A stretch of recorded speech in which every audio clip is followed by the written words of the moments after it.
Bapak Ibu yang saya hormati, khusus BK yang saya hormati, sebelumnya saya ucapkan Assalamualaikum warahmatullahi wabarakatuh. Selamat pagi dan salam sejahtera kita semua. Pertama-tama kita panjatkan puji syukur kepada Yang Maha Kuasa. Hari ini kita masih diberikan kesempatan, diberikan kesehatan, dan kita boleh bertemu kembali dalam kegiatan ini.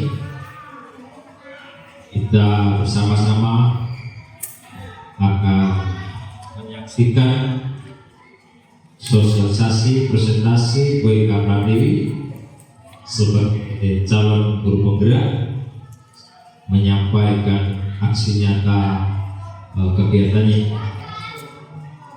Kami atas nama Kepala Sekolah mengucapkan terima kasih atas kehadiran Bapak Ibu. Untuk itu kami berharap mohon dukungannya Bapak Ibu kepada WK ini, satu-satunya guru penggerak di sekolah kita, setidaknya membawa nama baik sekolah kita. Untuk itu mohon dukungannya, mohon doanya, sehingga dengan dukungan kita meningkatkan motivasi WK dalam mengikuti kegiatan ini. Bapak Ibu yang saya hormati, khususnya WK, mohon maaf ada beberapa guru yang tidak hadir hari ini, yang izin langsung kepada saya, Bu Mas Laini, mengawas paket B. Yang kedua, Bu Siti Romla, anaknya semalam masuk di rumah sakit Air Bunda, dan Bu Atia yang ada keluarga yang meninggal. Ini ada 3 guru yang sudah komunikasi dengan kami. Bapak Ibu yang saya hormati, pada kesempatan ini juga kami mohon dukungan nanti pada hari Selasa tanggal 28 Mei. Kami juga mendapat tugas melalui PNM, Pelapor Merdeka Mengajar, untuk menyampaikan presentasi masalah visi misi sekolah kita, di mana nantinya akan ada pengawas pembina kita hadir di sini.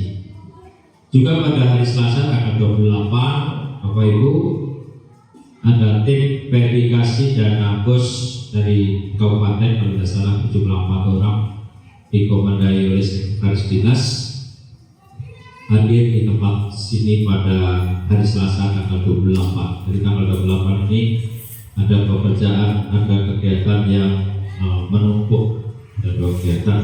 Untuk pada kesempatan ini saya mohon juga dukungan pada hari Selasa Bapak Ibu bisa hadir kegiatan yang akan kami lakukan. Bapak Ibu yang saya hormati, saya tidak bisa menunggu BK sampai selesai karena hari ini saya ada janji dengan komite untuk pertemuan untuk kita lanjut masalah publikasi kita. Tapi nanti juga saya sampaikan Bapak Ibu kepada komite bahwa kalau memang memungkinkan pemeriksaan, alangkah sebaiknya diserahkan sepenuhnya pada pihak sekolah. Saya kira hanya itu pengantar kami, Bapak Ibu. Sekali lagi kepada WK saya serahkan sepenuhnya, dan kepada Bapak Ibu mohon dukungannya. Saya kira hanya itu yang saya sampaikan. Apabila ada hal yang kurang berkenan, dan kepada Tuhan dan mohon ampun, kami akhiri. Wassalamualaikum warahmatullahi wabarakatuh. Terima kasih. Saya akan kepada WK.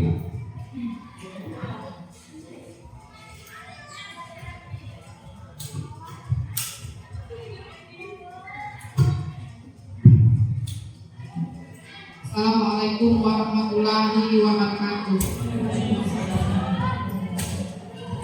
Yang saya hormati Bapak Kepala SMP Negeri Pembangunan Harjo, yang saya hormati Bapak Ibu Guru beserta rekan saya CGP Angkatan 10 Ibu Dwi, dan teman-teman dari mahasiswa belajar.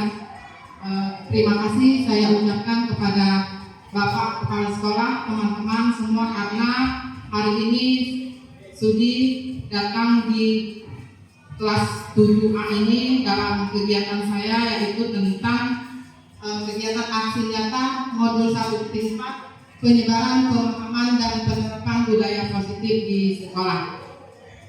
Baik, Bapak Ibu, berdiri saja. Bapak Ibu, sebelum kita ke kegiatan ini, sepertinya seperti biasa saya ingin mencairkan suasana terlebih dahulu, yaitu mungkin dengan memberikan ice cream dulu. Boleh? Silakan berdiri.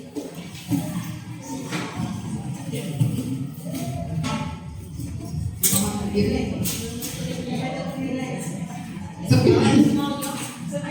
Ice creamnya seperti ini. Sekarang kita ganti hewannya. Hewannya dua macam, ular dan cacing. Mungkin nggak bisa. Nah, ular dan cacing. Kalau ular itu kan panjang, ya. Tetapi pas prakteknya pendek. Kalau cacing pendek, tapi pas prakteknya panjang. Bisa dimulai? Bisa. Ya, kita mulai sedikitnya. Ular. Nah, ya. Ular itu pendek, tetapi ininya terbalik, maaf. Terbalik. Ular itu panjang, tapi ininya pendek praktek. Ya, kalau cacing panjang, tapi prakteknya pendek. Kita ulang sekali lagi. Coba ya. Cacing. Cacing itu panjang, tapi prakteknya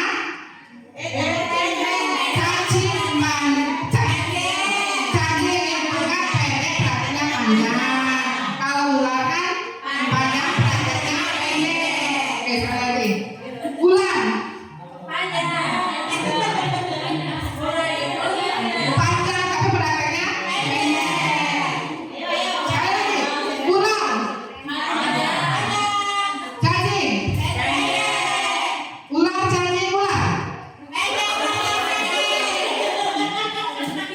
cacing.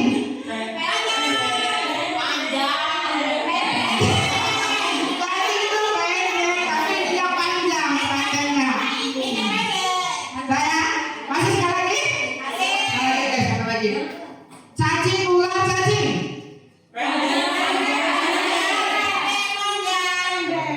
Nah, satu lagi seperti yang lain. Sepertinya seperti ini.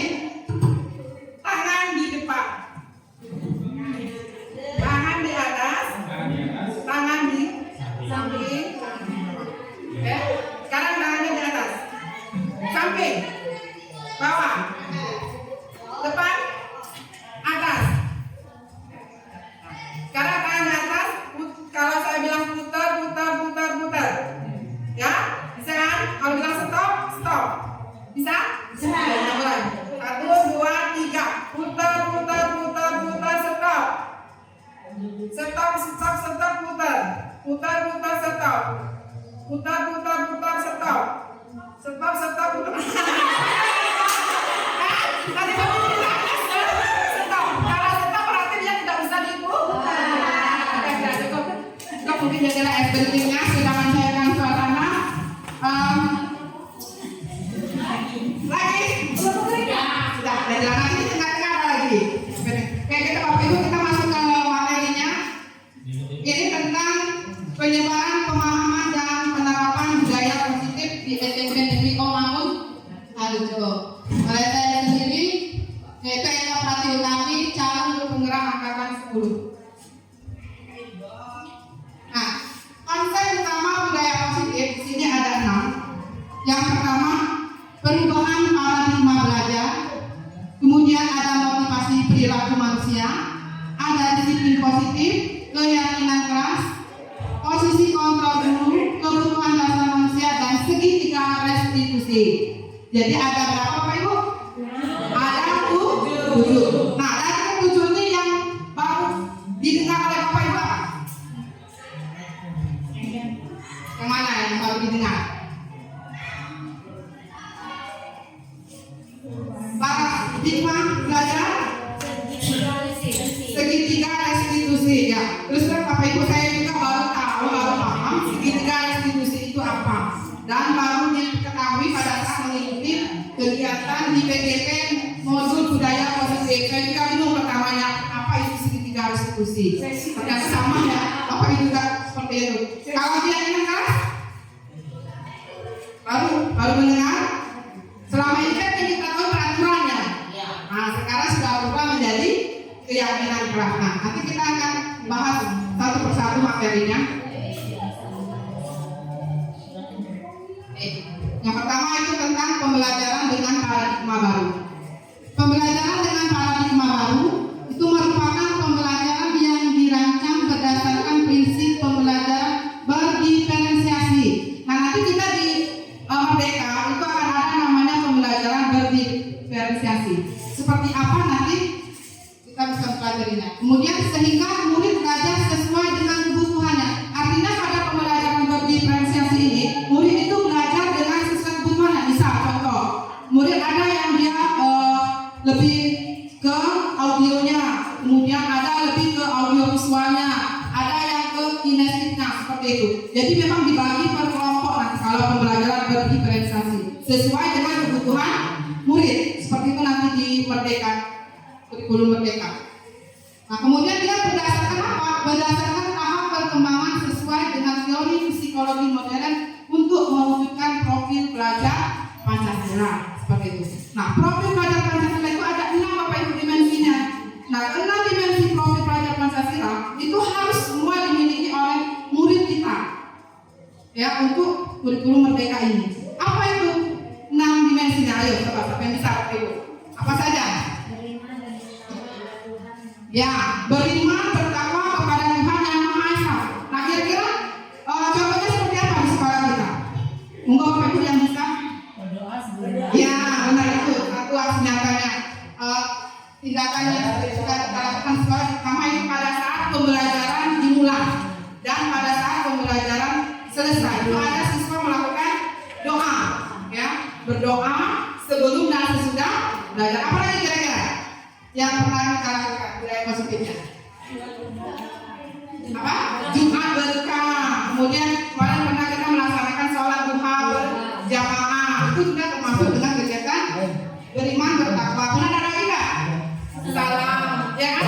Senyum, salam, sapa. Itu sudah termasuk kegiatan beriman bertakwa pada Tuhan Yang Maha Esa dan berakhlak mulia. Kemudian yang kedua, berkebinekaan global. Nah, apa itu berkebinekaan global? Monggo Pak. Ayo, yang bisa berkebinekaan global apa itu maksudnya?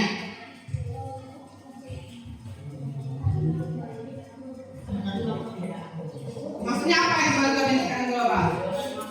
Ya, menerima keberagaman, ya, perbedaan siswa kita di sekolah kita. Misal contoh, ada yang non muslim misal seperti itu. Jadi dia mereka saling menghargai, saling toleransi seperti itu.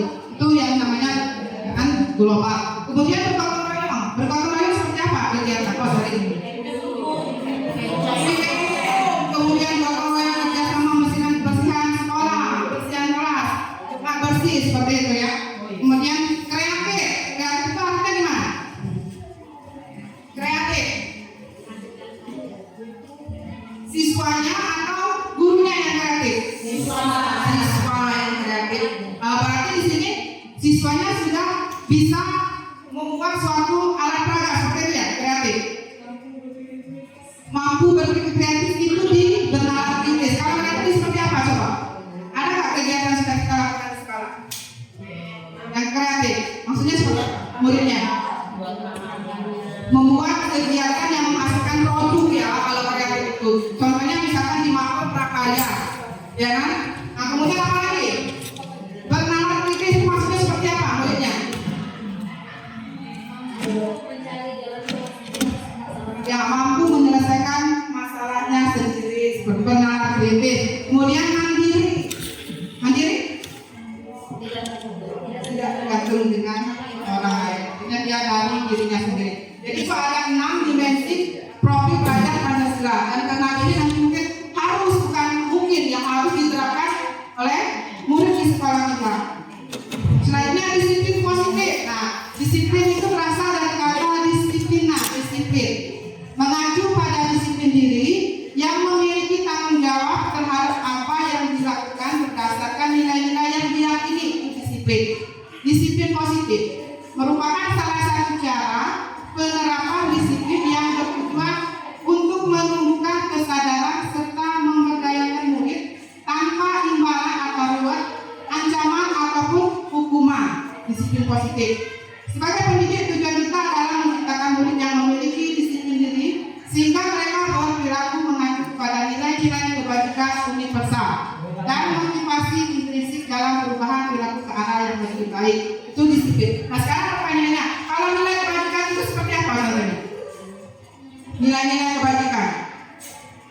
Ini kan disiplin positif ya. Artinya berarti kita harus melakukan satu kegiatan itu harus menumbuhkan kesadaran tanpa kita harus memberdayakan diri dengan memberikan imbalan, reward, ancaman atau hukuman. Itu disiplin positif. Ya, itu namanya disiplin positif. Nah, kemudian pendidik juga kita harus mengacu pada nilai kebajikan. Itu maksudnya seperti apa?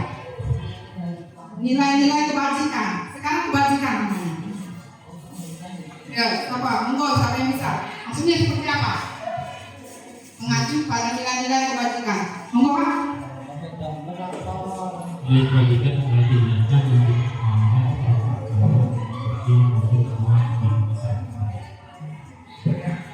Ada lagi yang lain mau menambahkan nilai kebajikan itu apa?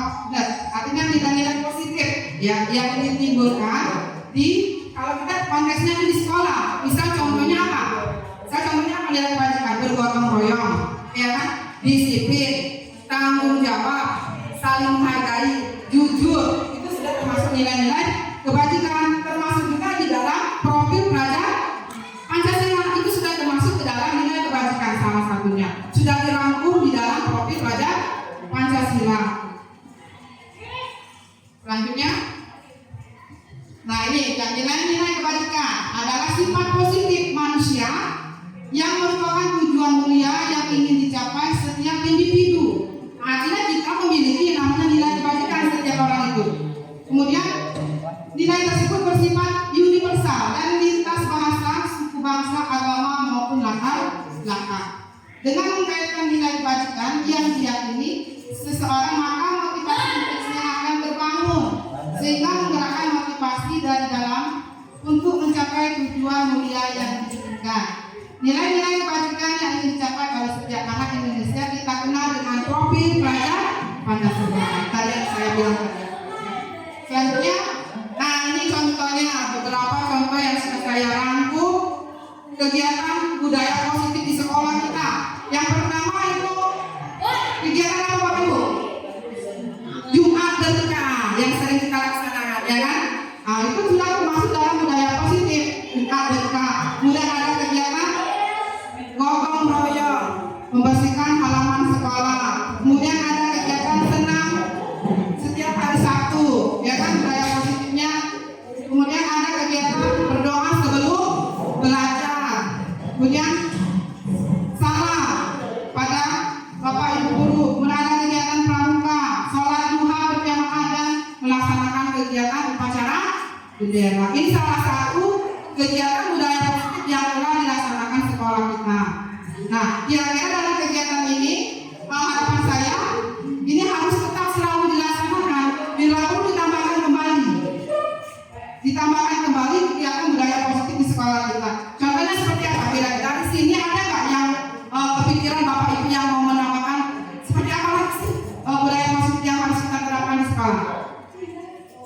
Selain dari yang saya tampilkan di depan ini, ada lagi nggak kira-kira yang mau tambah kegiatan budaya positif? Karena banyak kegiatan budaya positif. Ada lagi nggak? Coba, kira-kira. Bu.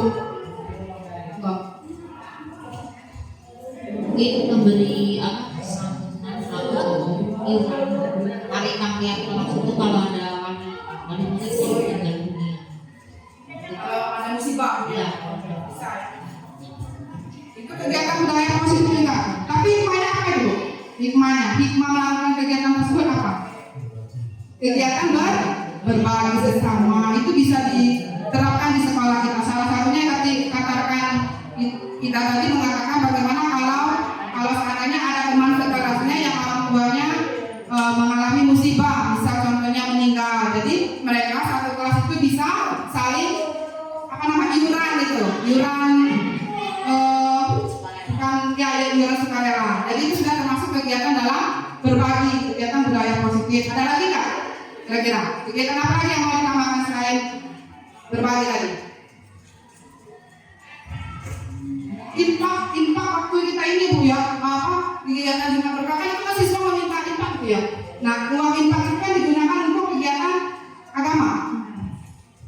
itu juga termasuk juga dalam budaya positif. Nah, kemudian satu lagi kita yang belum diterapkan, bukan belum diterapkan, teman saya belum sering terlihat. Menjenguk orang sakit sudah sering kita lakukan, ada bansos seperti itu kan, itu sudah termasuk budaya positif. Artinya kita menghargai, kemudian peduli sesama rekan kita. Misalkan ada yang musibah, yang sedang sakit, kita jenguk seperti itu, kan termasuk rasa peduli kita. Kemudian kalau bisa itu diterapkan lagi kembali, misalnya Bapak guru piket bisa, guru piket itu berdiri di depan pagar menyambut siswa salaman seperti itu. Itu juga termasuk juga budaya positif, tapi sekarang sudah jarang dilakukan seperti itu.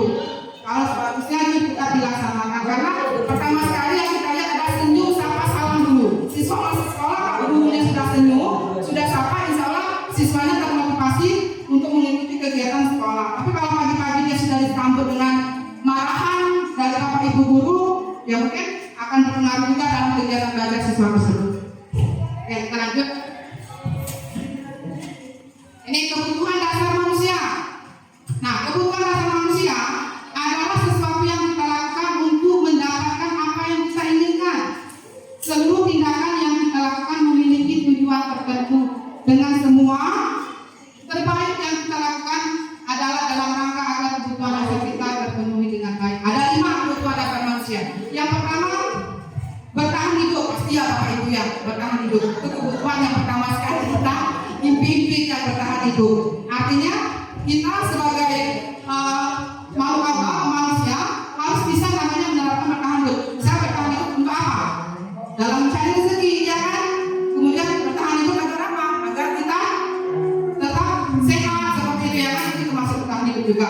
Kemudian kasih sayang dan rasa diterima, kebebasan, kesenangan, penguasaan.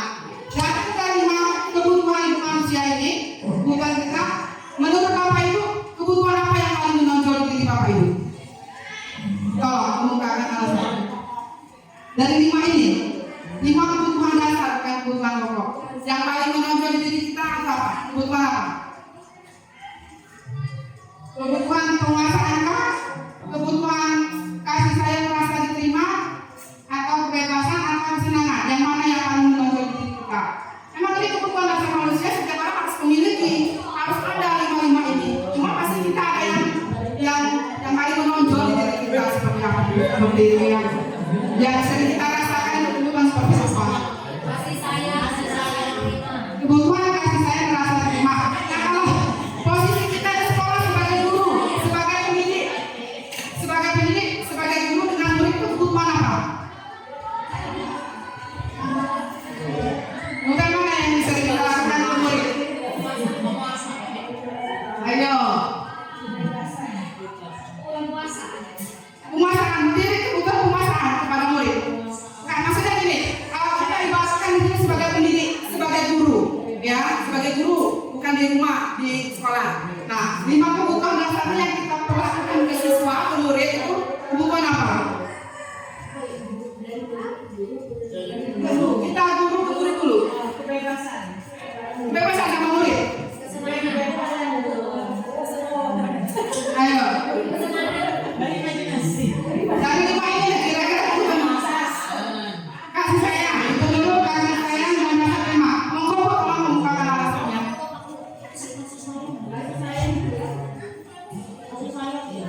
Dengan murid dulu ya, kita ke murid dulu. Kalau ini maksudnya dari guru kepada Murid, murid. murid kan dengan keluarga. Mungkin saya mendapat kasih sayang dan diterima itu karena ada pepatah yang mengatakan tidak kenal maka sayang. Kalau sudah sayang biasanya apapun dilakukan untuk dapat mewujudkan apa yang kita inginkan dari murid tersebut.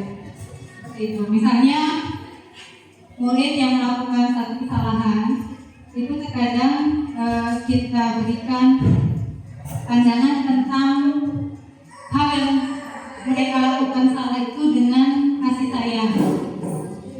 Kalau kita melakukannya dengan marah, kadang itu malah lebih sulit untuk diterima oleh murid tersebut. Kadang menjauh dan melakukannya kembali berulang-ulang. Karena mereka malah mencari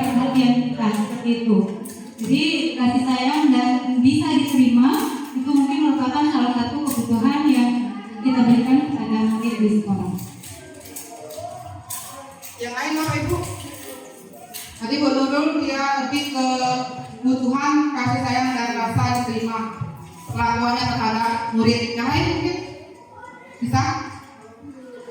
Gue bisa? Ayo. Saya juga kasih sayang dan Rasa diterima. rasa diterima. Ya. Kenapa? Karena dia dengan menggunakan kasih sayang pada siswa, terutama kita, supaya anak-anak itu lebih perhatian. Ya kalau kita menggunakan kasih sayang pada mereka akan lebih perhatian kepada kita.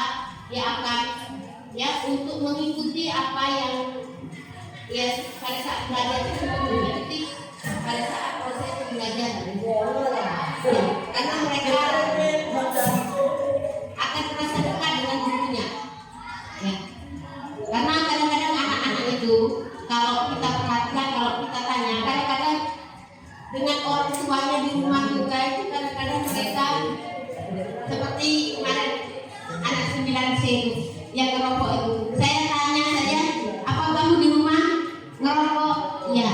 Apa nggak ditegur sama orang tuanya? Enggak. Nah berarti dengan cara tidak ditegur itu, berarti kan rasa sayang orang tua itu sepertinya kurang perhatian. Jadi mungkin kita sebagai guru di sini kita melimpahkan saya dengan menasehati apa dampak yang akan mereka dapatkan, dan dengan kasih sayang, dengan perhatian yang kita curahkan, mereka merasa tenang, senang berada di sekolah atau di kelas. Ada pendapat lain nggak selain kasih sayang rasa terima?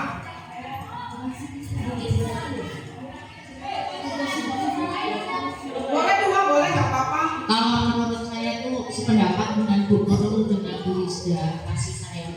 Tapi saya mungkin akan menambahkan satu, yaitu kesenangan. Karena kita harus mencintai atau menyemangati apa yang harus kita kerjakan. Kita harus mencintai pekerjaan kita.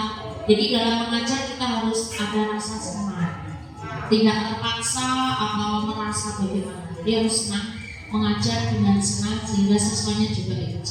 Mungkin itu ya. Cukup, ada lagi mau nambahkan? Cukup ya Bapak Ibu. Nah jadi guna semua yang diungkapkan oleh rekan kita tadi, bahwa kita sebagai seorang pendidik itu harus menunjukkan namanya sikap kasih sayang dan rasa terima kita kepada murid. Ya, kita harus ada namanya perasaan tersebut kepada siswa. Kemudian kebutuhan kesenangan juga. Karena kenapa? Karena kalau kita juga tidak menunjukkan kasih sayang ke murid, kan siswa itu kan biasanya kurang kasih sayang Bapak Ibu ya dari orang tua mereka. Benar yang dikatakan oleh Bu Rizda tadi. Jadi kita di sini sebagai orang tua kedua dari murid. Jadi kita harus memahami karakternya seperti apa murid tersebut. Nah, selanjutnya kita lanjutkan ke materi selanjutnya. Nih, motivasi perilaku manusia. Motivasi merupakan dorongan yang dimiliki seorang individu yang dapat merangsang untuk dapat melakukan tindakan-tindakan atau sesuatu yang menjadi dasar atau alasan seseorang untuk berperilaku atau mencapai tujuan tertentu. Nah itu motivasi. Motivasi itu kan ada dua, intrinsik dan ekstrinsik. Kalau motivasi intrinsik, ekstrinsik, monggo siapa yang perbedaannya apa? Ya tahu semua kalau di dalam penjabaran redaksinya seperti apa. Motivasi intrinsik adalah motivasi yang dari dalam diri sendiri. Ekstrinsik itu ada dari luar, lingkungan, luar, dan lain sebagainya, kondisi alam dan sebagainya itu masuk. Kalau intrinsik itu biasanya ada motivasi belajar, dan perasaan mau belajar, merasa tujuannya sampai ada di dalam hati kita Motivasi yang berasal dari dalam diri kita sendiri, ya tanpa dari orang lain. Tapi kalau motivasi ekstrinsik itu datangnya dari luar, dari lingkungan, dari rekan, dari teman, ya, dan dari luar. Nah, coba sekarang kita lihat. Yang pertama, untuk menghindari ketidaknyamanan atau hukuman itu termasuk motivasi apa? XK atau INKA? Ekstrinsik atau intrinsik yang pertama?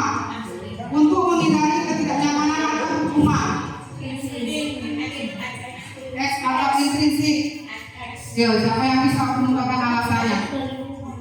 Bukan. Yo, monggo. Ayo.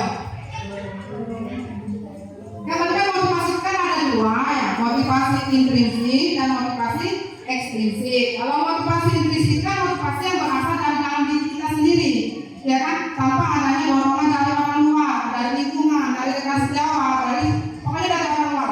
Tapi kalau ekstrinsik itu bukan dari kita, tapi dorongannya berasal dari luar, dari lingkungan, dari teman, ya. Nah, yang pertama coba diperhatikan dulu. Untuk menghindari ketidaknyamanan atau hukuman itu termasuk motivasi intrinsik atau ekstrinsik. Ayo, apa dua-duanya? Untuk menggunakan alasannya.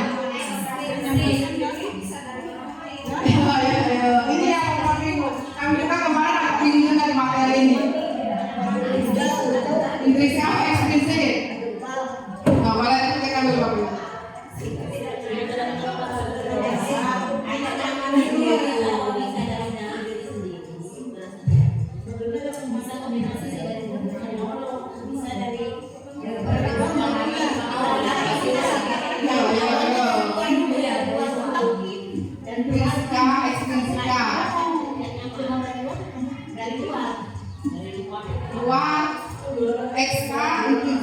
Monggo yang bisa mengungkapkan pendapatnya. Siapa? Mas.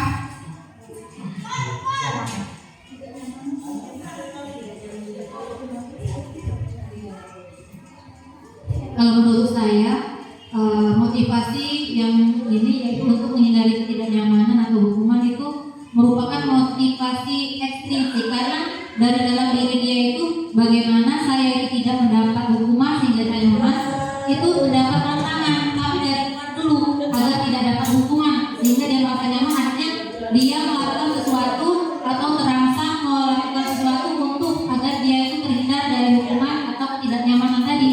Karena ketidaknyamanan atau hukuman tadi kan itu berasal dari luar.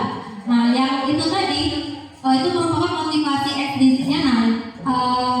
Hal yang muncul dari dalam dirinya sehingga tidak dia melakukan sesuatu yang agar tidak dihukum tadi itu insting, bisa kombinasi sih sebenarnya. Cuman awalnya itu dari luar dulu sehingga muncul dari dalam dirinya untuk melakukan sesuatu yang agar hal yang tadi dikatakan untuk menghindari ketidaknyamanan atau hukuman itu tidak terjadi pada dirinya. Gitu. Yang lain boleh mengungkapkan pendapat. Tadi kata Bu Umar, untuk yang pertama ini kombinasi motivasi intrinsik dan ekstrinsik. Tapi dia dimulai dari motivasi ekstrinsik dulu, baru kemudian timbullah motivasi intrinsik. Kemudian teman yang lain boleh yang menambahkan atau mungkin berbeda pendapatnya, silakan. Monggo. Sama. Untuk yang lain boleh mengungkapkan pendapatnya. Ini ada mahasiswa. Kombinasi juga intrinsik dan ekstrinsik.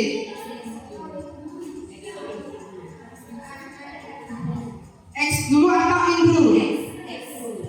Ekstrinsik dulu, motivasi dan contohnya seperti apa Pak Bu? Ada nggak yang bisa membuat satu kasus? Coba.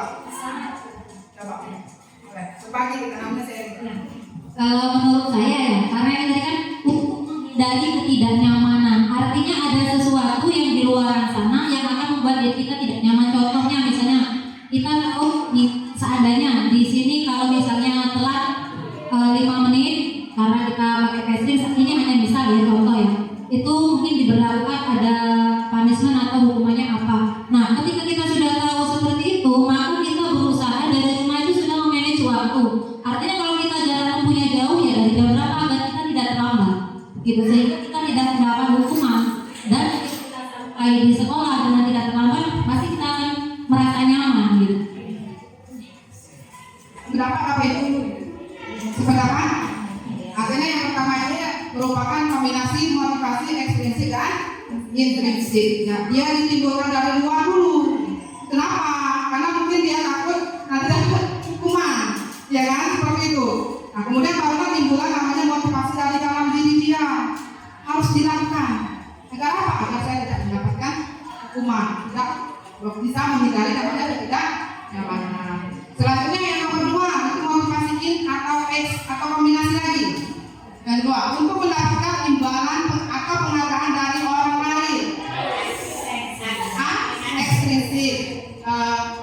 mengemukakan pendapatnya, berhenti kembali. Itu mendapat imbalan berarti orang tersebut melakukan sesuatu karena ingin mendapatkan sesuatu hadiah. Misalnya seorang anak dia ingin menjadi ranking 1 karena orang tuanya menjanjikan bila ranking 1 mau memberikan motor yang baru.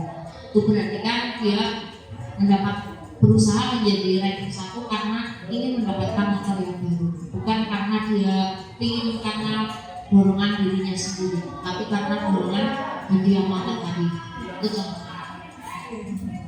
Bahkan apa Ibu? Yang kedua ini motivasi ekstrinsik, artinya orang tersebut mau melakukan tindakan atau tingkah laku hanya karena adanya imbalan atau penghargaan dari orang lain, ya kan? Kalau tidak ada imbalan atau penghargaan orang lain, artinya dia tidak mau melakukan, seperti itu maksudnya. Ya, jadi dia melakukannya karena adanya imbalan tersebut. Jadi timbulnya namanya motivasi ekstrinsik dari luar. Yang ketiga, untuk menjadi orang yang mereka inginkan dan menghargai diri sendiri dengan nilai-nilai yang mereka percaya. Intrinsik. Contohnya seperti apa? Monggo Pak. Pak Titi kadang ngantuk, nanti kita ekstrim lagi. Oh belum minumnya. Monggo minumnya sama semuanya diberikan. Kalau lebih boleh dibagikan lagi. Kalau boleh double nggak apa-apa. Karena mungkin peserta yang dikit. Minumnya double juga boleh nggak apa-apa. Oke. Silakan apa alasannya? Yang ketiga itu motivasi intrinsik. Untuk menjadi orang mereka inginkan dan menghargai diri sendiri dengan nilai yang mereka percaya. Anggap adik mahasiswa belajar coba.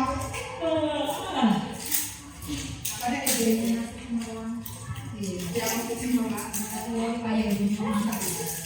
Baik, saya mencoba menjelaskan, tapi kalau ada salah mohon bimbingannya lagi Bu. Untuk menjadi orang yang mereka inginkan, contohnya gini, dulu waktu zaman saya masih SMP, saya masih SMA, saya ingin kuliah gitu, melanjutkan ke jenjang pendidikan yang enggak tentu semua orang bisa gitu kan ya. Nah,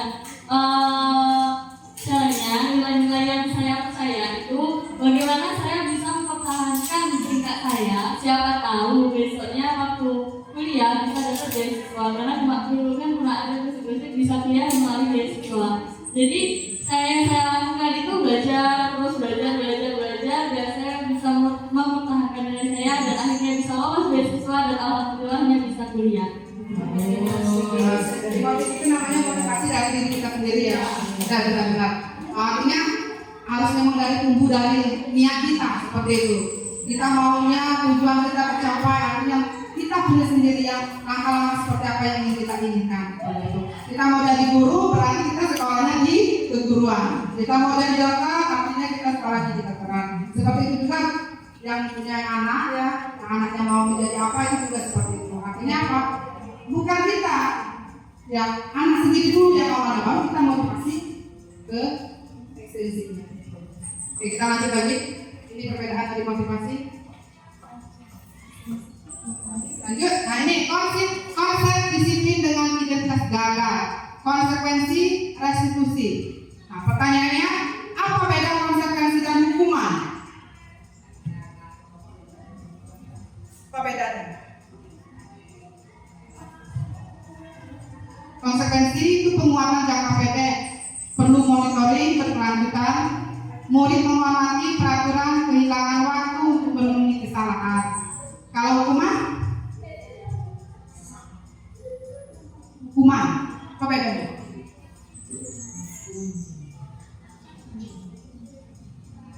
Apa beda hukuman dengan konsekuensi?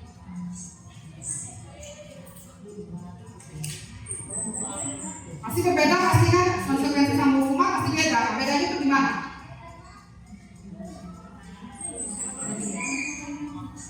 Misal kita sebagai guru, anak-anak misalkan anak itu tidak mengumpulkan tugas. Nah kemudian kita panggil siswanya, nah kamu tidak mengumpul tugas ini, kamu sekarang berdiri di depan, angkat kaki. Nah itu hukuman atau konsekuensi? Hukuman. Kalau konsekuensinya? Konsekuensi konsekuensi. Ayo, apa yang konsekuensi hukuman?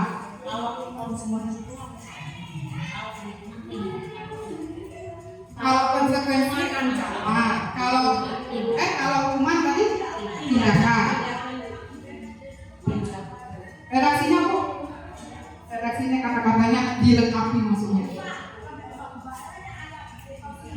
Ini menurut medisi saya, kalau misalnya kalau konsekuensi menurut aku itu masih baru bersifat ancaman.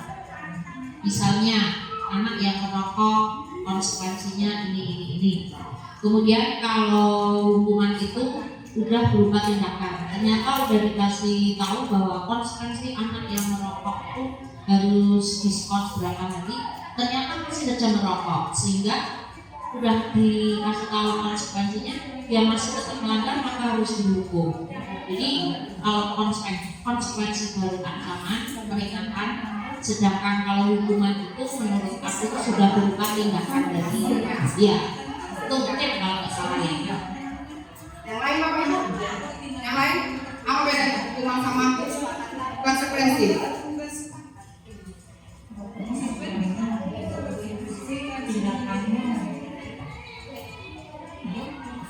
Yo, benar tadi apa yang dikatakan Ibu? Mungkin ada penambahan lagi dari rekan yang lain. Kalau konsekuensi itu masih bersifat positif negatif, ada positifnya ada negatifnya. Ya kan belum bersifat hukuman pastinya. Tapi kalau hukuman itu sudah bersifat negatif, artinya sudah ada hasilnya. Contoh tadi yang dikatakan oleh Bu Muji, misalkan siswa itu merokok, konsekuensinya apa? Seperti itu. Kita beritahu dulu. Nah, kamu merokok, konsekuensi kamu seperti ini, seperti itu. Tapi kalau hukuman, kita sudah harus memberikan langsung hukumannya itu apa? Sudah ada hasilnya. Tapi hasilnya sudah bersifat negatif. Namanya hukuman, seperti itu. Tapi kalau konsekuensi itu masih bersifat positif dan negatif. Ya, seperti itu. Itu beda antara konsekuensi dan hukuman. Konsekuensi itu masih ringan. Nah, belum ada buktinya. Masih kita berikan dulu konsekuensinya. Misal kamu sudah melakukan kesalahan, konsekuensinya nanti ini seperti ini lah, seperti itu. Masih redaksi istilahnya ya, masih bersifat positif dan negatif. Hasil tindakannya. Tapi kalau hukuman itu hasil atau tindakannya itu sudah melanggar aturan peraturan, kita langsung memberikan hukumannya apa? Jadi sifatnya sudah bersifat negatif. Itu beda antara konsekuensi dan hukuman. Kalau restitusi ini beda lagi. Restitusi di sini murid bertanggung jawab atas perilakunya, fokus pada pemecahan masalah jangka panjang, murid menghormati dirinya dan orang lain, adanya teori kontrol, dirinya memegang kontrol, murid bersemangat kembali ke kesalahan. Jadi kalau restitusi ini biasanya murid sendiri yang menyelesaikan masalah dia. Misalkan dia punya masalah, ya kan? Dia sendiri yang melakukan bagaimana solusi dari masalah dia tersebut, seperti itu. Ya, itu sifat restitusinya. Kita lihat lebih lanjut. Nah, ini konsep disiplin dengan penerapan restitusi. Itu pengertian restitusi. Restitusi adalah proses menciptakan kondisi bagi murid untuk memperbaiki kesalahan mereka, sehingga mereka bisa kembali pada kelompok mereka dengan karakter yang lebih kuat. Nah, jadi di sini murid sendiri yang menciptakan kondisinya, bagaimana dia memperbaiki suatu kesalahan yang telah dia lakukan, seperti itu. Kemudian dia mencari bagaimana cara mengatasi dari kesalahan yang tersebut. Kemudian ciri-ciri restitusi bukan untuk menembus kesalahan, namun untuk belajar dari kesalahan, memperbaiki hubungan, tawaran bukan paksaan. Jadi kita menawarkan ke anak tersebut. Misalkan dia melakukan kesalahan tuh, kita tawarkan, nah kira-kira solusinya apa yang akan kamu ambil dari masalah kamu ini? Misal contoh anaknya bermain HP, contoh ya, seperti kasus saya kemarin, anak bermain HP itu pada saat jam pelajaran saya panggil dia. Saya perhatikan pada saya mengajar ini anak menunduk terus kepalanya ke bawah, ngapain dia nunduk? Kayak megang sesuatu, tapi tidak saya tegur di kelas, biarkan saja dulu. Setelah habis jam pelajaran, saya panggil kepala si ini, siapa? Si Rehan kelas 9 dia untuk kemarin. Jadi saya panggil dia pada masa jam istirahat. Ini saya tanya dulu, Rehan kamu tadi kira-kira tahu nggak kenapa itu panggil kamu ke sini? Seperti itu. Awalnya dia tidak akan mengakui karena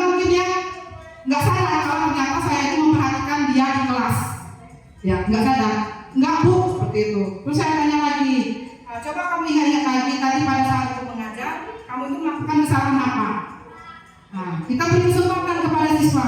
Baru dia mengaku, ya bu, saya tadi bermain game bu di kelas dengan HP bu, seperti itu. Baru saya tanya lagi, nah itu bu kira-kira salah nggak? Ya bu salah, saya sudah melakukan kesalahan seperti itu. Jadi dia tahu masalah dia, dipanggil oleh gurunya apa, kemudian kita kasih solusinya, tanya ke dia kenapa dia melakukan perbuatan tersebut. Jadi dia punya argumen sendiri kenapa dia melakukannya. Sedangkan di peraturan sekolah itu tidak boleh membawa HP pada saat jam pelajaran. Kemudian ada lagi, nah untuk kedepannya apa kira-kira solusinya seperti itu, apakah mau diperbaiki atau tidak seperti itu. Jadi anak sendiri yang mencari solusinya dia sendiri seperti itu. Itu restitusinya. Nanti ada langkah-langkah restitusi ketiga nanti terakhir. Nah, ini perbedaannya. Ini ada kasus siswa sering tidak mengerjakan PR. Ini kasus saya ambil satu. Ya, perbedaan antara hukuman, konsekuensi dan restitusi. Ini kasusnya Bapak Ibu. Siswa sering tidak mengerjakan PR. Mungkin sering sekali di sini Bapak Ibu siswa kita tidak mengerjakan PR. Bahkan mungkin ada yang mengerjakan PR tetapi tidak mengumpulkan. Ada yang seperti itu.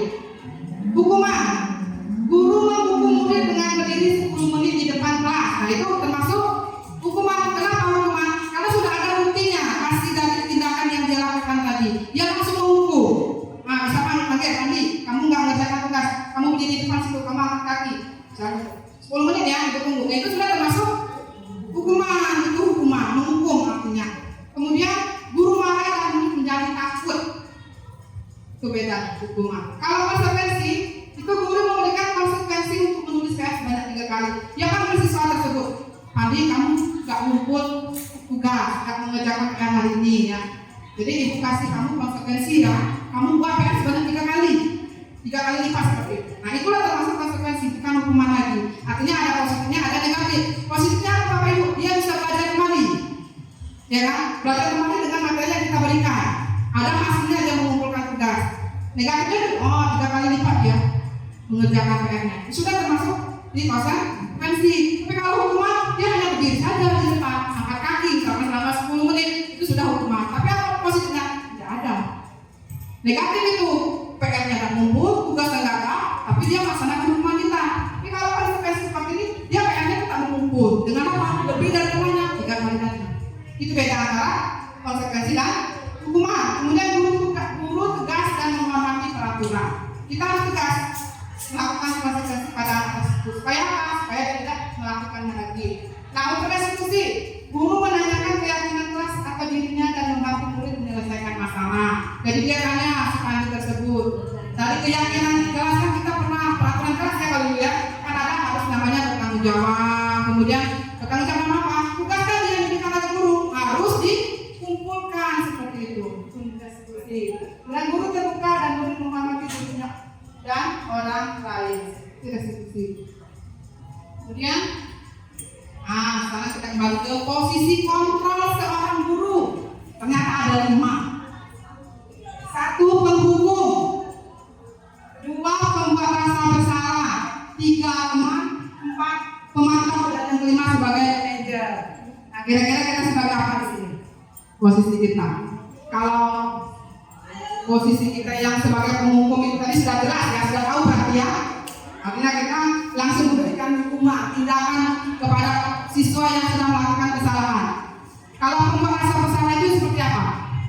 Katanya membuat rasa bersalah seperti apa? Posisi kontrol. Membuat rasa bersalah.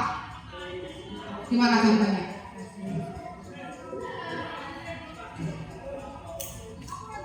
Sama ngantuk. Buat apa sih? Lupa sih. Ini yang kedua ya? Ya, membuat rasa bersalah yang seperti apa?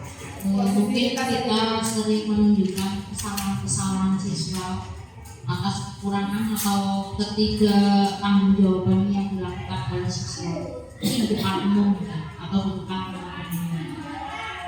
kira-kira seperti itu, pembuat rasa bersalah. Ini biasanya identik dengan kata-kata kita yang halus, yang lembut, tapi membuat orang tersebut yang kita lakukan kesalahan tersebut dia merasa saya sudah melakukan kesalahan seperti itu. Dengan kata-kata yang lembut, tapi kata-kata kita itu sudah menyinggung, menyentuh dia intinya. Untuk kasusnya seperti apa? Ini kasus pada saudara itu belajar olahraga jam 4 di belakang. Jam pertama 2-3 saya kelas lain sudah selesai. Jam 3 dan 4 ini terselang istirahat. Seringkali saya di lapangan itu menunggu. Ternyata anak itu jam 4 itu tidak langsung ke lapangan, dia langsung ke kantin jajan dulu. Nah pada saat jajan jadi guru menunggu murid, bukan murid menunggu guru. Nah setelah berkumpul dengan kondisi telat lebih dari setengah jam, hampir masuk istirahat, saya membuat kata-kata terima kasih lagi, saya sudah menunggu lama di sini. Jadi kata-kata itu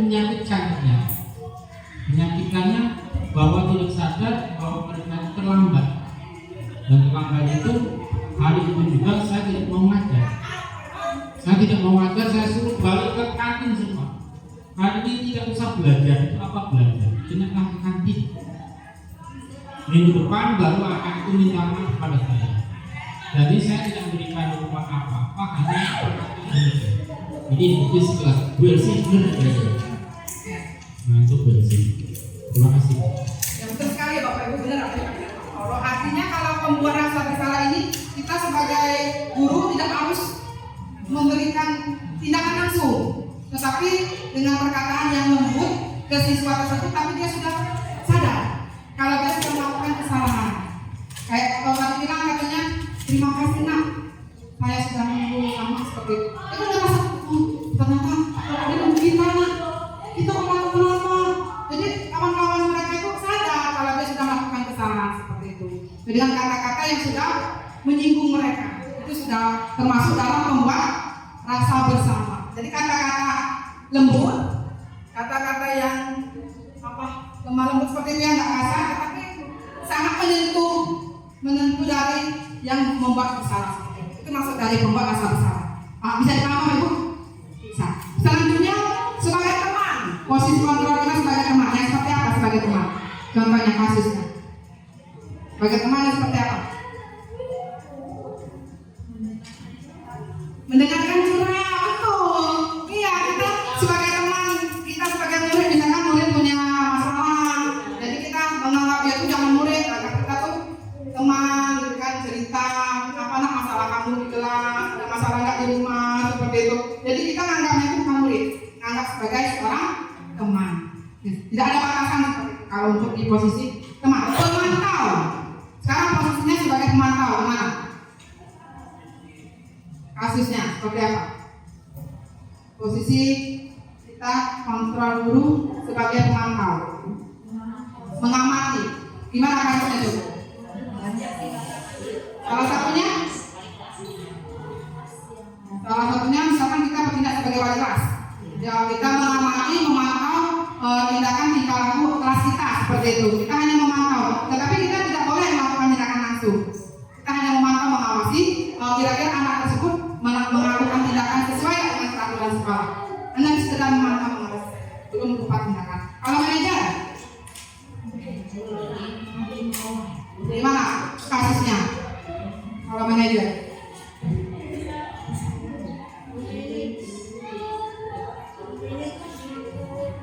gimana kalau posisi manajer?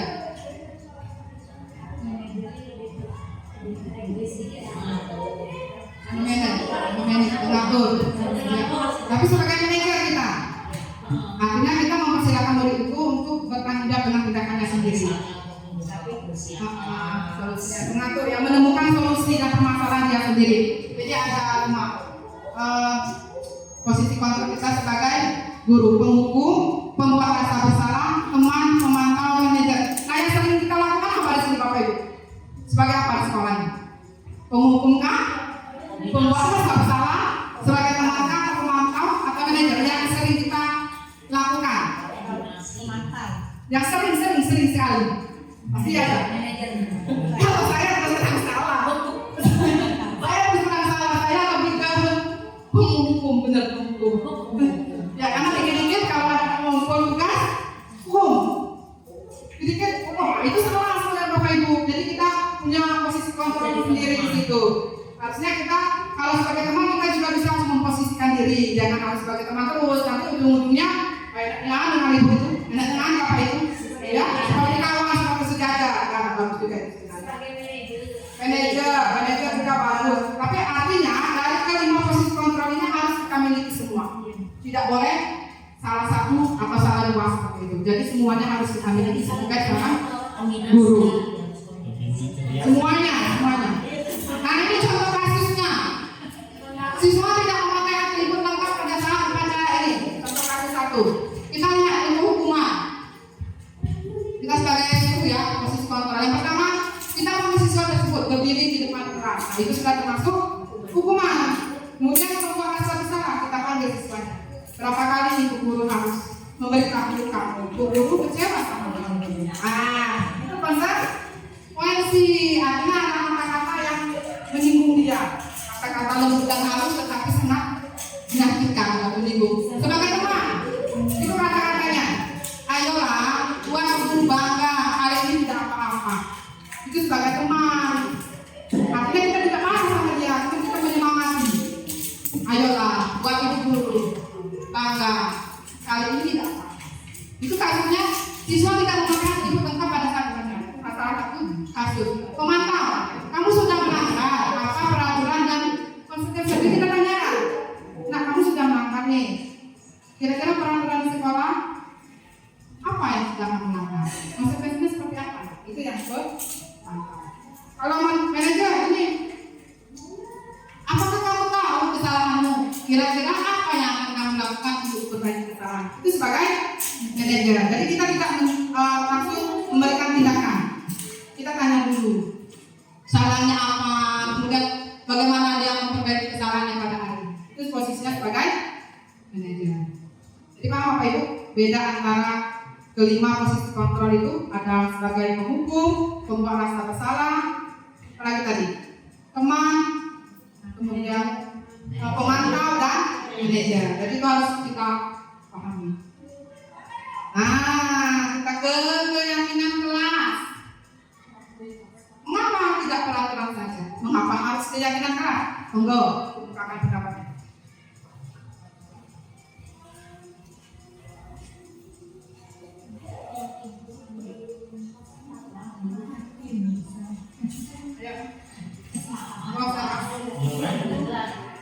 Apa tidak peraturan? Sama seperti anak kemarin bilang, Bu itu tuh peraturan bukan keyakinan. Hanya dijelaskan seperti itu. Jadi kemarin waktu kami pembekalan itu ada membahas tentang keyakinan kelas. Jadi menurut saya mengapa tidak peraturan saja? Karena kalau peraturan itu biasanya pihak sekolah yang buat itu kan. Sedangkan kalau keyakinan kelas itu kita musyawarah di kelas tersebut. Nah, gimana kalau peraturannya kita buat begini? Setuju nggak? Kalau mereka semua setuju nggak?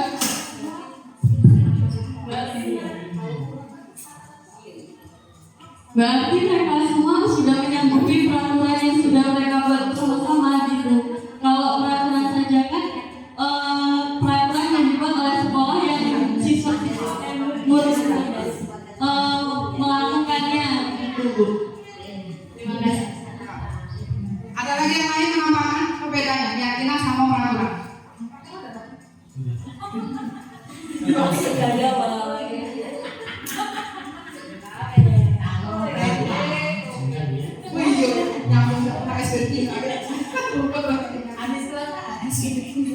Ada satu kejanggalan di sini tentang keyakinan kelas. Tahu itu kesepakatan kelas.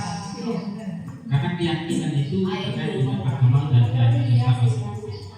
Karena keyakinan itu termasuk spiritual. Nah, jadi apa yang harus saya jawab? Dari keyakinan itu sudah lain, sudah ke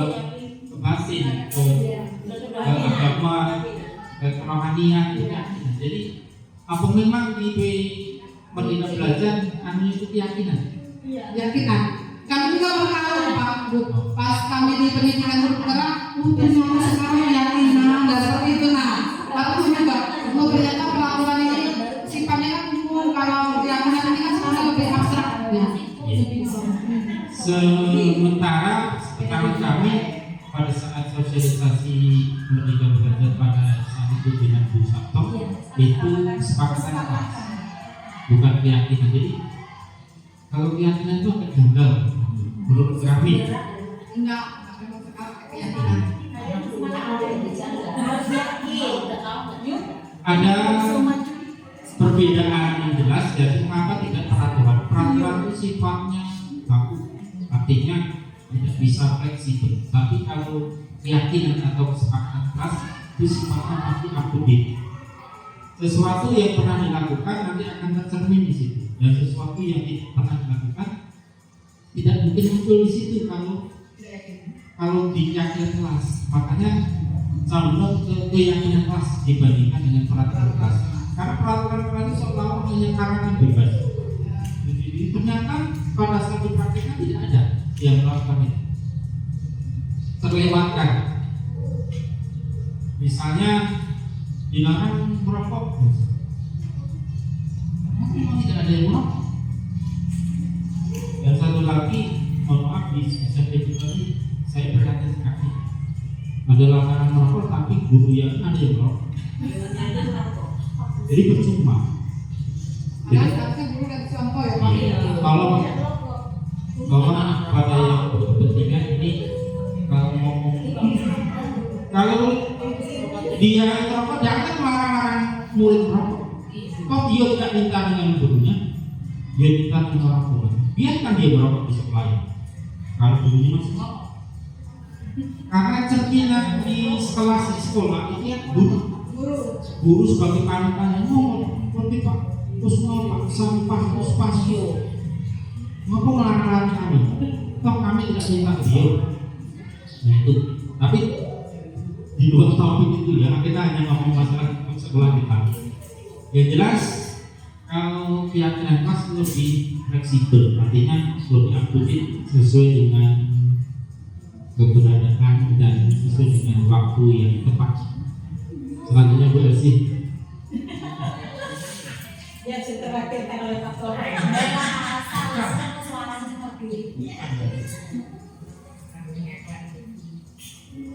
Berarti kan sudah terwakilkan dengan Pak Toro tadi. Kalau menurut saya kalau peraturan itu otomatis hanya sepihak yang buat, iya kan? Tapi kalau keyakinan atau seperti kemarin kalimat kesepakatan kelas, otomatis siswa ikut campur. Iya, bersama-sama peraturan itu dibuat. Nah kalau peraturan itu berarti pihak tertentu yang membuat, berarti sekolah atau wali kelas sendiri. Jadi itu aja bedanya. Tidak banyak, tidak lebar, singkat. Terima kasih. Ini bedanya. Ini bedanya nih.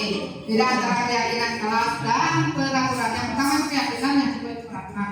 Jadi kalau kemarin waktu di kelas 7A itu saya melaksanakan kegiatan tugas juga itu peraturan. Awalnya peraturan kelas anak juga bertanya, Bu, kok keyakinan sih Bu? Seperti itu. Kan ini peraturan. Makanya saya jelaskan dulu. Nah, pertama kita ambil dulu peraturan kelas kita itu seperti apa. Jadi mereka saya buat per kelompok, ya saya buat per kelompok, saya berikan kertas tempel. Jadi anak di kelompoknya itu diskusi per kelompoknya, ya, diskusi, menuliskan satu ide atau dua, kira-kira peraturan apa yang mau disepakati di kelas. Nah, diskusi hasilnya seperti apa? Nah nanti dibacakan atau kita memintanya untuk membacakan dari kesepakatan kelompoknya mau seperti apa. Ada kemarin ada beberapa contoh dari peraturan mereka, misalkan tidak boleh membuang sampah sembarangan. Kemarin kemudian tidak boleh membuli. Kemudian banyak macam-macam, ada 5 kemarin peraturan kelas. Dari 5 peraturan kelas itu disepakati atau dibuat satu keyakinan. Misal contoh, tidak boleh misalkan membuli teman sekelasnya. Itu termasuk di mana? Umumnya berarti harus saling menghargai. Seperti itu nah. Itu yang membedakan antara peraturan dan keyakinan. Kemudian tidak boleh membuang sampah sembarangan, masuk kelas tepat waktu. Nah itu termasuk apa? Disiplin. Itu dia keyakinan kelas. Itu kata-katanya redaksinya aja. Dia lebih apa? Lebih kalau keyakinan kelas itu persetujuannya dibuat bersama antara guru dan murid. Itu untuk keyakinan kelas. Maka seperti kemarin saya lakukan, saya bersama murid itu bersama-sama membuat satu keyakinan kelas. Kemudian dibuat seperti contoh misalkan dia jujur kemarin, Bu, kami buat peraturan tidak boleh menyontek. Nah, kalau tidak boleh menyontek itu kira-kira apa nah ininya, karakternya? Jujur Bu, nah berarti dibuat lagi kesepakatan kelas atau keyakinan kelas jujur seperti itu nah. Kalau reaksinya, nggak mungkin kita buat keyakinan tidak boleh menyontek, dilarang membuang apa sampah tidak pada tempatnya seperti itu bisa ya. Nah itu dari reaksinya masih. Tapi kalau di keyakinan kelas kedisiplinan, saling menghargai, jujur, bertanggung jawab, sopan, peduli, nah itu termasuk di keyakinan kelas. Jadi kata-katanya lebih sifat ke mudah sekali ketika diingat. Kalau di peraturan kelas nomor 2, dia dibuat hanya muridnya saja atau gurunya saja seperti dilarang merokok, melakukan piket kelas itu peraturan kelas, kembalikan barang pada tempatnya itu peraturan kelas. Tapi setelah dibuat keyakinan kelas, misalkan dilarang merokok, berarti keyakinan kelasnya apa? Apa keyakinan kelasnya? Disiplin bisa masuk kan? Kalau disiplin, dilarang merokok, jaga kebersihan kan? Jaga kebersihan. Kemudian piket kelas itu artinya dia harus menjaga kebersihan, nanti dia harus saling menghargai seperti itu, peduli dengan lingkungan, kata-katanya seperti itu. Kemudian jangan ribut, nanti dia harus saling menghargai sama temannya. Kata-katanya cuma relasinya aja yang dirubah. Jadi peraturan berubah menjadi keyakinan kelas. Nah ini pembuat tahap keyakinan kelas. Yang pertama lebih abstrak dari peraturan, berupaya penyataannya universal. Begitu. Kemudian dibuat dalam bentuk positif,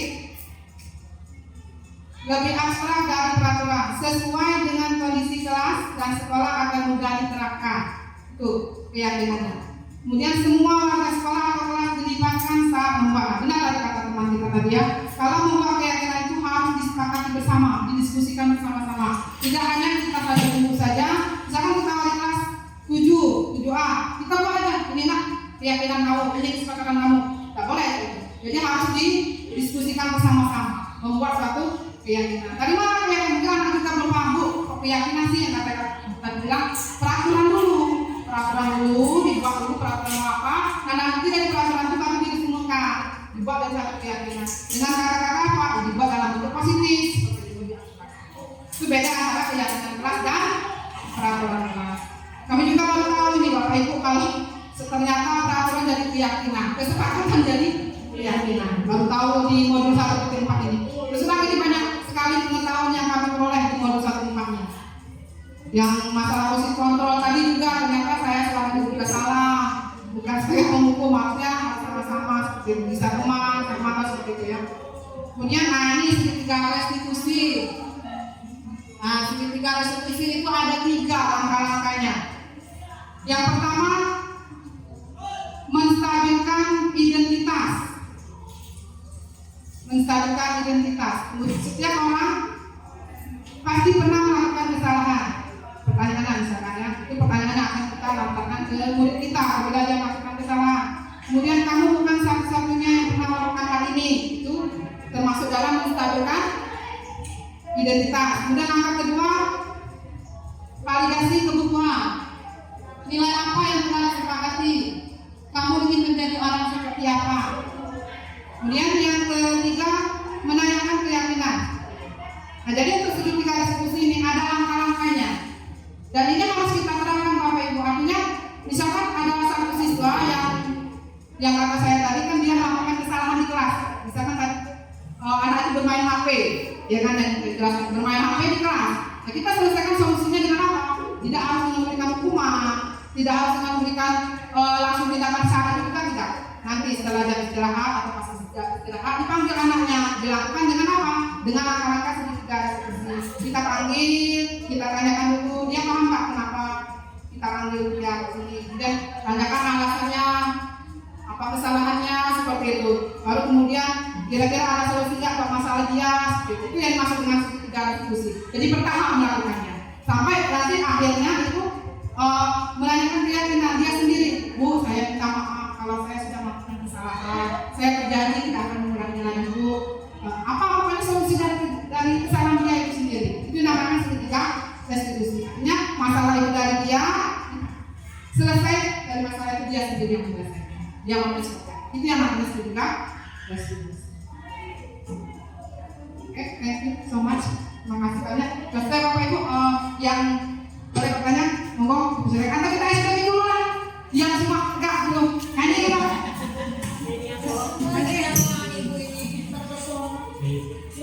Ini dari bobo nyanyi aku nyanyi kami dengerin.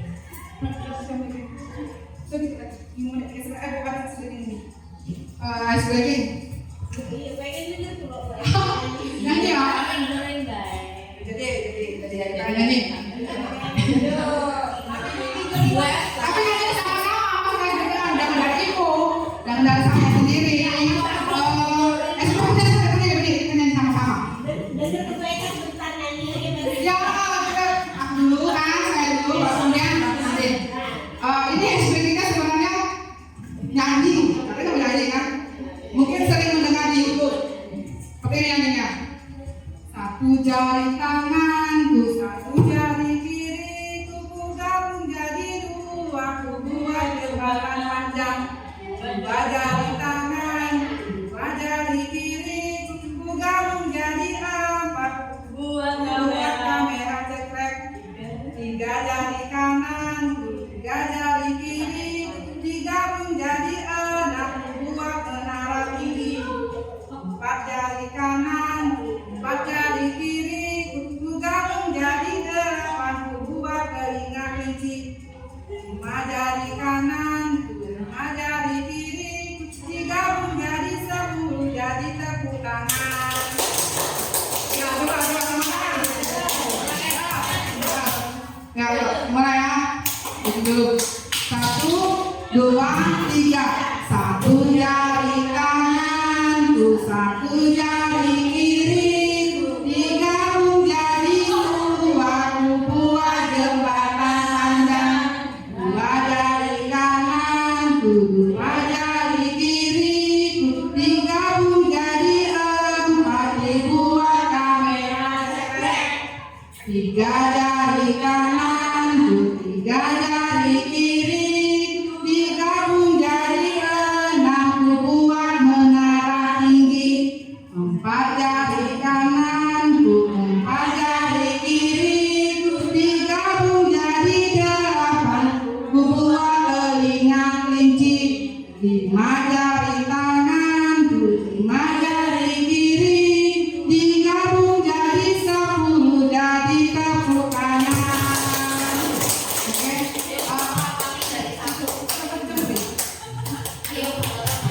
Oke, mungkin untuk sekian Bapak Ibu, sebelumnya saya ucapkan sangat beribu terima kasih pada rekan semua yang telah mendukung kegiatan saya pada hari ini. Lebih dan kurang saya mohon maaf. Saya akhiri. Assalamualaikum warahmatullahi wabarakatuh.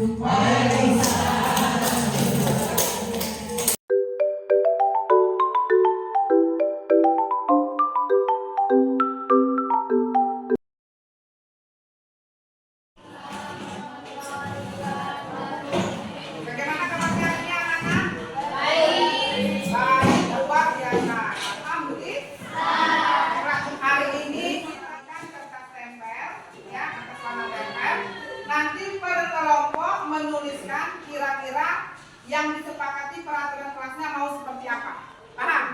Oke. Silakan ditulis satu aja kesepakatannya.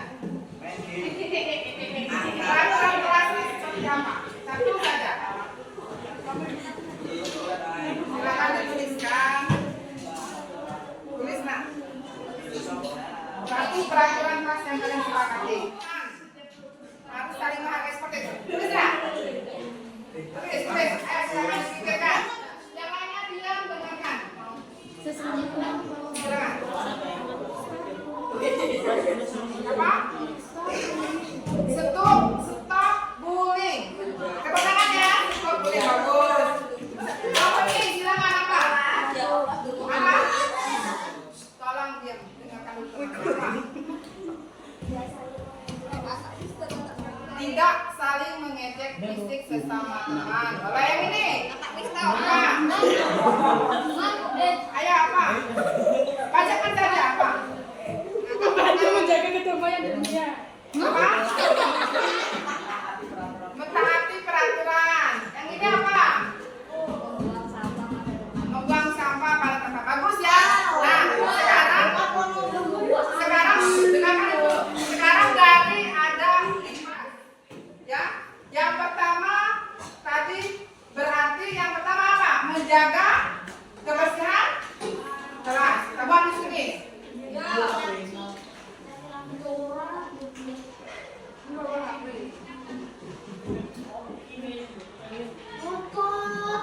Apa yang pertama?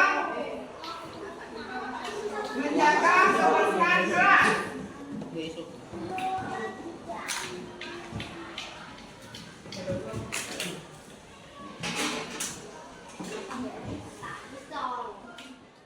Menjaga kebersihan kan?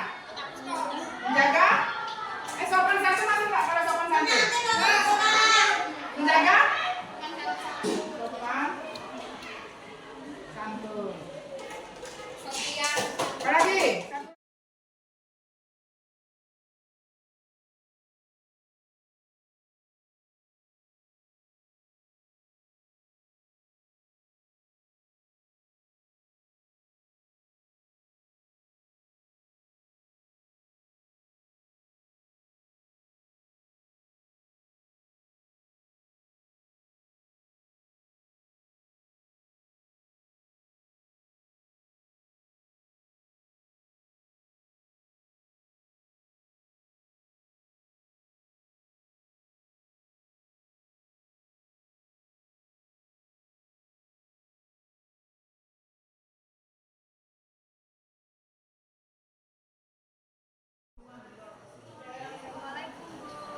Salam. Silakan masuk pindah. Gimana kabarnya hari ini? Enak ya? Tahu tidak kenapa ibu panggil hari ini?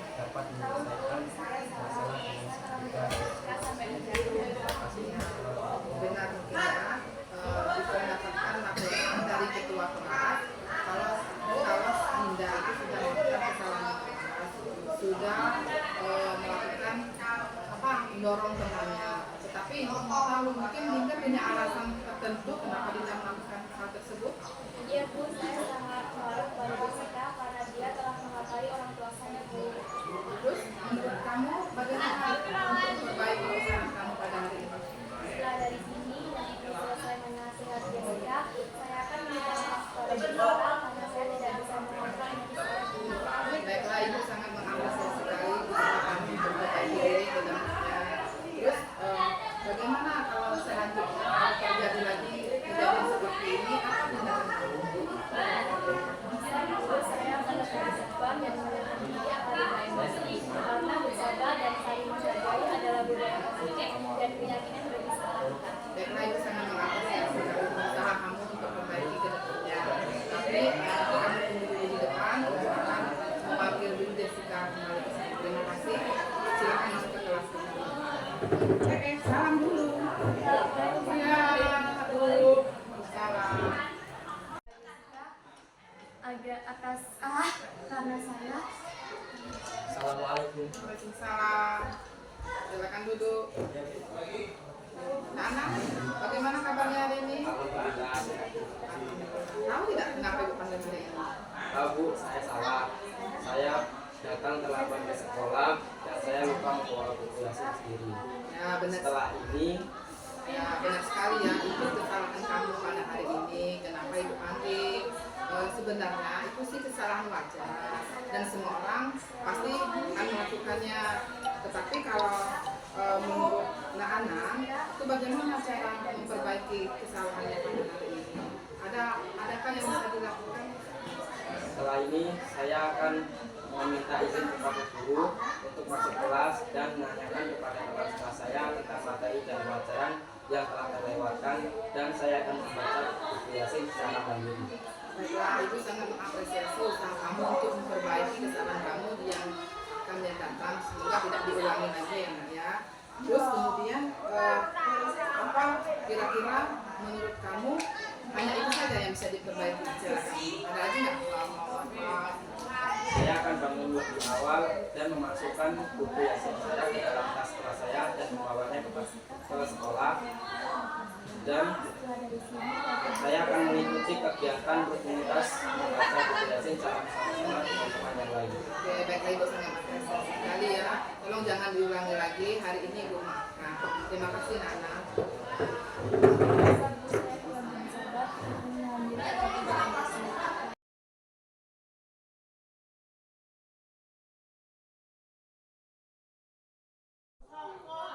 Assalamualaikum warahmatullahi wabarakatuh. Perkenalkan, nama saya Dinda Arumita dari kelas 9D.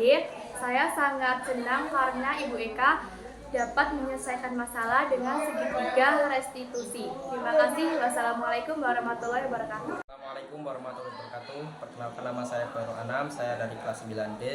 Saya sangat senang dengan Bu Eka karena dapat menyelesaikan masalah dengan segitiga restitusi.